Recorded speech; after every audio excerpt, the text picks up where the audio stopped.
Supreme Court weighs Trump's bid to stay on Colorado ballot. Washington, the Supreme Court on Thursday hears a momentous case about whether former President Donald Trump can be kicked off the Republican primary ballot in Colorado because of his actions trying to overturn the 2020 election results.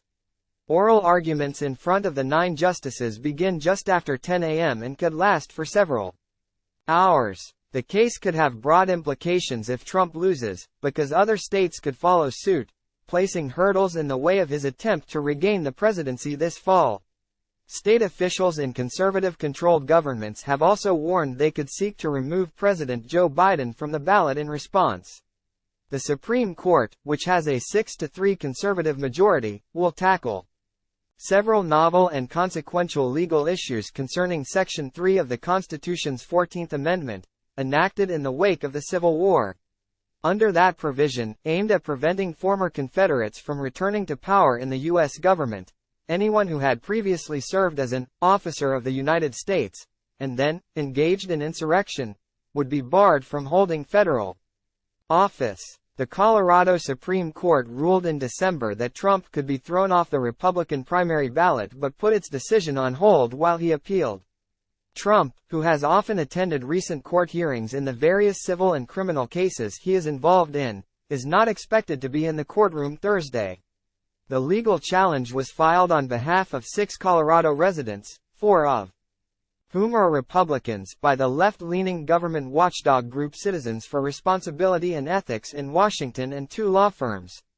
They allege in court papers that Trump intentionally organized and incited a violent mob to attack the United States Capitol in a desperate attempt to prevent the counting of electoral votes cast against him.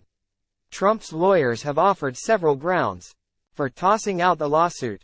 They argue that the president is not an officer of the U.S., that Trump did not engage in insurrection, and that only Congress can enforce Section 3. The justices will hear from lawyers representing Trump, the Colorado plaintiffs, and Colorado Secretary of State Jena Griswold, the state's top elections official. The conservative majority includes 3 justices: Neil Gorsuch, Brett Kavanaugh, and Amy Coney Barrett, appointed by Trump.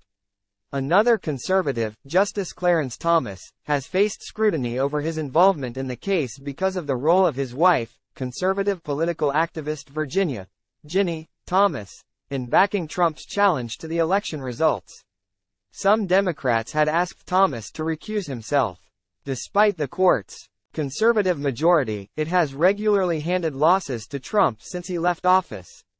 Interest in the Colorado case was heightened when Maine's top election official concluded that Trump was ineligible to appear on the Republican primary ballot in that state, too. Like the Colorado dispute, that case was put on hold, meaning Trump remains on the ballot for now in both states. The Supreme Court is hearing the Colorado case on an expedited schedule, with a ruling expected within weeks. Colorado is one of more than a dozen states that have their primary elections on March 5.